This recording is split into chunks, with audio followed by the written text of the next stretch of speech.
Welcome to Instant Analysis, Michigan State Week. I'm Riley Sager. He's Connor Morrissette. Okay, starting off, tunnel observations coming out of practice. Yeah, so USC's pretty banged up. We gave you a lot of updates yesterday, so let me run through some stuff today. Jacoby Lane did not practice today. I was told it's a precautionary thing, so I expect him to play Saturday, I think, but we'll have to see when that availability report comes out, or if Lincoln Riley talks on Friday about Lane's availability. We'll just see on that. So he didn't practice today. Eric Gentry was limited today. I expect him to play Saturday, but another instance where we'll see with that availability report, or we'll try to get some information before. Alex Graham was in a catapult today, so that's the thing that you wear across your chest, and it keeps track of your heart rate and gives all the statistics to the sports science team. He's not in pads. He's not playing Saturday, it looks like, but that was a step in the right direction for him. We didn't see him wearing that yesterday. We saw kicker Caden Chittenden today. We might have just missed him yesterday. I didn't think he came out, but still, he hasn't played in 3 games for USC so far. It'll probably be worth asking Lincoln Riley, if Ryan Sayeri has just done enough to be the starting kicker now. Riley was very complimentary of Sayeri on Trojans Live. So Chittenden, he didn't leave practice very sweaty. So if you're a kicker, I don't know how sweaty you usually get. It's not that hot today. One of the punters was sweaty, so that's just something I noticed. He came out. I don't know how much he participated, long story short. Everything else with the injuries is all, like everything else we said yesterday, is still in play today, still applies. So to get the full, complete picture, you can look at yesterday's as well. Sorry to make you click somewhere else, but the team's pretty banged up. Jason Johnson out for the year. That was the big one. Yeah, I'm talking to defense today, obviously, with him being out. Anything from the guys or Coach Lynn about that injury? Coach Lynn talked about it, gave an answer that we'd expect. He was asked, with Jason Johnson out, where does that leave the cornerback room? But they've been playing so many guys that it wasn't a surprise to hear him say, well, we still got DJ Marcellus, we still have Braylon Conley, and then DeCarlos Nicholson is starting. So those 4 guys will play a lot. I don't anticipate one of the true freshmen, Tristan Castro or RJ Sermons, breaking into that mix right now, just based on what we've seen with scout numbers and the like. Those guys didn't travel to Purdue, so maybe later in the year they can break in, but right now I think USC is sticking with that 4-man unit. Marcellus Williams spoke today. He said he really loves competing with the other cornerbacks in the room, but yeah, it's more of the same with that group, where DeCarlos Nicholson, it looks like he is the starter, and then Lynn was asked, is Marcellus Williams going to start again this week against Michigan State, because he got his first career start against Purdue, and Lynn said it's a daily competition. So I still expect to see a lot of rotation. Now that Jason Johnson's out, nothing against DJ Harvey, but I think Marcellus Williams and Braylon Conley, look for one of those 2 guys to emerge. And Harvey certainly has a chance to as well. We talked about it yesterday. But right now, I think those 2 younger guys are leading in that competition. How long do you expect this position battle to go on for? Because the coach had been saying, obviously, you want to cut down on the rotation, kind of get your solidified guys, but then you have injuries coming out, and you just kind of have to take it game by game. So what are you expecting next couple games? That's a great question. Lynn, when he's had 4 healthy corners that he trusts, has played them in the past. Last year it was Jalen Smith, Jacoby Covington, John Humphrey, DeCarlos Nicholson a little bit. So just because they want to get 2 established starters and go with more just having 2 guys out there, I think the rotation, we could see it pretty consistently. So I don't rule out them playing 4 all year long. They've said that they want to try to take it down to 2 guys more often than not. So I imagine they'll try to do that. But if the competition is still close, no one separates, I could see this rotation going on a while. Something else Coach Lynn said today, he said communication has improved, which of course has always been a big emphasis, but now it's just situationally, that's where they need to put their focus. Yeah, he was asked what he liked about the Purdue game and what he didn't like. Didn't like the penalties. Like you said, situationally, they can improve. The leverage can improve, but he's really happy with the group's effort. And that's something that I noticed too. Just because they're not executing at the highest level at times, there's no question with any effort with this group, which is great. I mean, that's kind of the lowest bar that there can be. But of course, if someone's not trying as hard as they need to be, that's a problem. That defense, all those guys, they are busting their hump to get to the quarterback, tackle the ball carrier, make plays in the secondary. I've been impressed with that effort too. But yeah, now they got to tighten some things up. We talked on the podcast today, Riley, a little bit about how last year, that first conference game against Michigan, yes, USC let up a couple of big runs, and Michigan couldn't pass the ball really, but the defense looked really buttoned up. And this year, maybe we expected them to be a little bit more buttoned up, but they're going through some changes, especially at the cornerback spot. The defensive line has been really good, and there's some new guys there, new linebackers, so it's not been really as buttoned up as we expect through 3 games, but the best teams continue to get better every week, and that's something that we'll be watching against Michigan State. Can USC, if they're in a position to land a knockout blow, land one earlier than they did against Purdue? That's something that I'll be watching for sure. Someone else we talked to, safety Kamari Ramsey. He's obviously been a leader for this team and the position group. 3rd year with Coach Lynn. He knows the defense. People look up to him if, either Coach Lynn's busy or just like he's kind of like the second guy.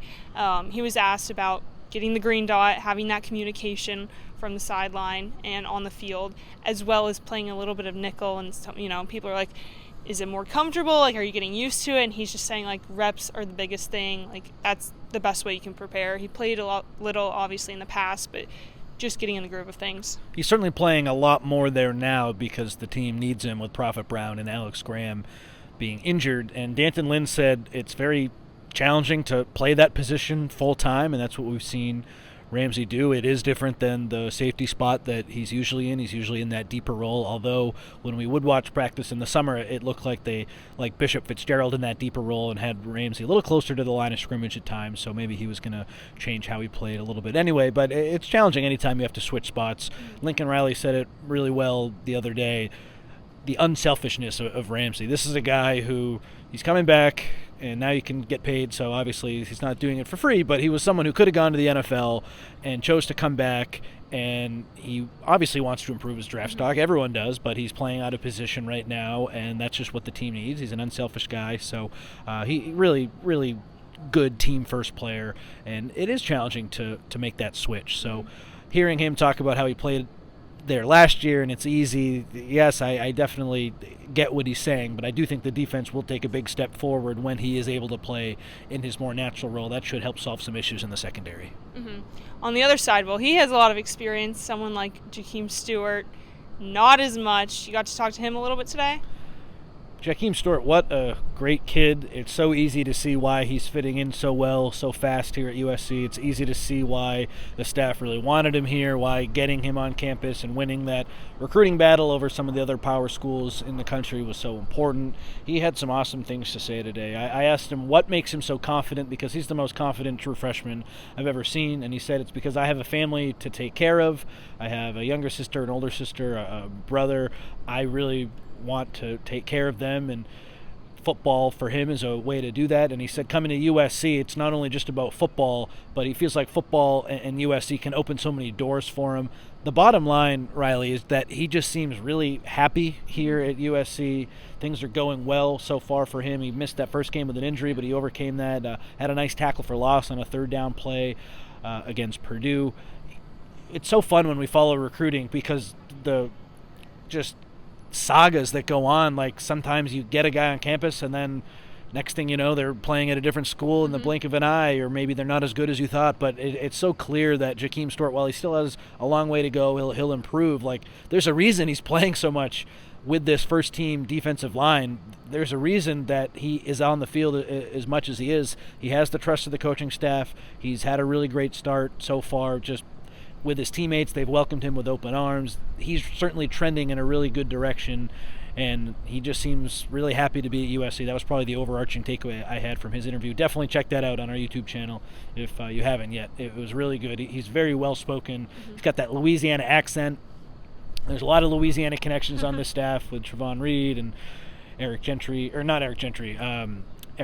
I got my Erics mixed up. So that is just awesome that he seems at home. He's happy, and yeah, loves USC. Staff certainly trust him. They believe in his potential. Now, you mentioned recruiting. Just to look forward to Saturday. Any big names coming up? There are some big names who will be at the Coliseum. So USC, it's like half their guys who are committed will be there. Mark Bowman is probably the headliner. I'd have to look back at some of the other names, but yeah, people always love to hear what's going on with Mark Bowman. And then some of the younger guys who aren't committed in that 2027 class. Khalil Terry is a guy who, it seems to me, that USC's putting the full court press on right now. He's the safety at Tustin.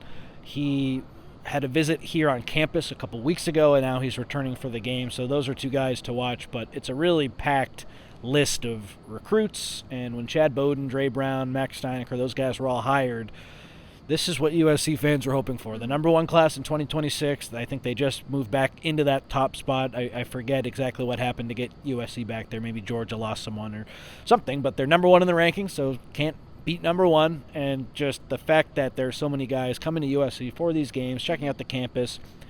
I think KJ Ford or KJ Green, I think it's KJ Green. He is a top edge rusher in 2027. KJ Ford is in 2026. Green will be on campus, so there's just a lot of stuff to look forward to. And I know people love recruiting. We'll have some good recruiting news coming out of this weekend, that's for sure. I think Saturday will definitely be a great environment. Michigan State's first conference game of the season. 8 p.m. kickoff Pacific time, 11 Eastern for Michigan State. So do you think that's going to have any effect on them? How can it not? I think it has to have some effect. They mentioned, Jonathan Smith mentioned at Big Ten Media Day that he wanted to get his team out 2 days early, so they were hoping to get here on Thursday. Maybe with the late kick, did that change their travel plans? I'm not sure, but they're going to try their best to get acclimated. I saw a report that he was trying to practice late at night at Michigan State to get them acclimated, and I guess it's against NCAA rules to practice after 9 p.m. Well, what happens when your freaking game kicks off at 11 p.m.? That is another rule that doesn't make any sense to me. I get you want the student-athletes to get some sleep, I guess. That's probably the spirit of the rule, but we're just in a different world now where this is professional football. If the coach at a Power 5 school, Power 4 school wants his team to practice late because they got a late game, I think you got to let him do it. So we'll see if we can get some information from the Michigan State people if that was able to get granted and they were practicing late. So I do think it'll have an effect, and they're battling some injuries, so that'll be something to pay attention to. Nick Marsh, their star receiver, has a knee injury that he's working on. He's questionable for this game. It looks like their starting running back's probably out. They lost their right guard for the season against Youngstown State last week. So Aiden Childs is a good quarterback. They have some other good weapons, good second receiver, good tight end, so that'll be a challenge for USC, but we'll see how big of a challenge if some of those guys aren't able to play. Yeah, certainly be a late night. I personally love night games, though. Okay. I think the lights, it'll be a great atmosphere, like I said. Anything else from today's practice? Let me take a look at my notes here. I thought it was funny. Danton Lynn said that when he chest bumped Jamal Jarrett after the 70-yard thick six, that it hurt his chest. That got a big laugh out of the group. Lynn was asked about the UCLA head coach opening, and he said he hadn't heard from UCLA. The timing doesn't really make sense on that, where he would hear. Maybe UCLA would put out some feelers, I guess, but if they're getting an active coach at any school, that wouldn't happen until the end of the season. So maybe his agent has heard from him, but he shut down any link to UCLA. There's been a lot of talk about that job. Who would want that job? Mm-hmm. I understand the challenges, and we'll see who they end up with. It maybe it could be Lynn, but today he shut it down. It would be interesting to know if we could get some truth serum into him. Like, does he actually have interest in that job? Because, yes, he said, ideally, if you're in this profession, you do have head coaching aspirations, so I wouldn't blame him, but is that the situation he wants? He's certainly comfortable there after spending a season there, so It was a non-answer, and you can't really read into it, so we'll just have to wait on that. I think that's about it from me. So, yeah, that was probably the last thing, the UCLA link to Lynn. He shut it down. Oh, I'll just add, Floyd Boucard, yes. Got to talk to him a little bit. His journey from Canada, Alabama, playing in the South. Yeah, Florida. Now to USC. What have you seen from I know, all over the map. What have you seen from him these past couple games? He's becoming one of my favorite players quickly. I think he played 17 defensive snaps against Purdue and had 6 quarterback pressures, including a sack. He led Pro Football Focus in either pressures or rating out of all the true freshman defensive linemen who were playing. I tweeted out this week, I think he's the steal of the class so far in 2025. It's only 3 games, so of course you got to see what the rest of the season looks like. But, I mean, you mentioned the names on this freaking defensive line in the middle. Like, it's Keyshawn Silver, who was the number 1 transfer portal addition for USC. And you got Jamal Jarrett, who had the thick 6, and Devin Tompkins is in the middle, and Kobe Pepe, and Jade Abasiri, and Jakeem Stewart. It's like, okay, that's a loaded group. Oh, wait, Floyd Boucard has maybe the best game out of all of them against Purdue and is a true freshman, and he has earned his reps. Like, you got to love a story like that where, on paper, before the season, before we know anything about Floyd Boucard, you're thinking, there's no way this guy plays. There's way too much competition. It's going to be too hard for him. A true freshman, Jakeem Stewart can do it, but I don't know about this kid. And he's been amazing. So I love that. I love that he wasn't afraid of the challenge. He's so comfortable here. He's coming out to practice singing and loving just being here. It seems really tight with Jakeem Stewart, too. He's definitely someone who is rising my list of just fun guys to watch. He's got a great motor. He's a big guy who can move really well. Everyone talks about his footwork being great. And credit to Eric Henderson. We all knew Jakeem Stewart had high expectations and was going to be that 5-star, can't-miss prospect. But, I think Eric Henderson deserves a lot of credit. Floyd Boucard is a 3-star guy who's coming in here and playing as a first-year player. Henderson deserves a lot of credit for recruiting him, and just I think it's hard sometimes to be in that spot where you got to get the best players, yes, but if you have an eye for talent, there's a 3-star kid you like, and he comes in and blows doors so far, that's a feather in his cap, that's for sure. For sure. A lot more to see from him. As you mentioned, you have a lot of stock in him. Oh, yeah.